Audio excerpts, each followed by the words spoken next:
in Raleigh has issued a severe thunderstorm warning for Vance County, northwestern Warren County, northeastern Granville County, until 2:45 p.m. At 2:09 p.m., a severe thunderstorm was located over Oxford, moving northeast at 45 miles per hour. Hazard, 60 miles per hour wind gusts and quarter-size hail. Source, radar indicated. Impact, hail damage to vehicles is expected. Expect wind damage to roofs, siding, and trees. Locations impacted include Henderson, Oxford, Warrenton, Norlina, Middleburg, Gilbert, Afton, Steel Creek Marina and Campground, Car Lake, and South Henderson. Remain alert for a possible tornado. Tornadoes can develop quickly from severe thunderstorms. If you spot a tornado, go at once into the basement or small central room in a sturdy structure.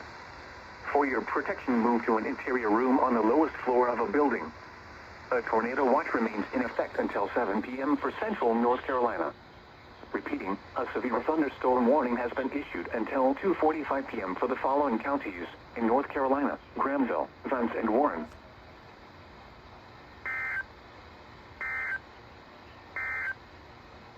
This is Noah.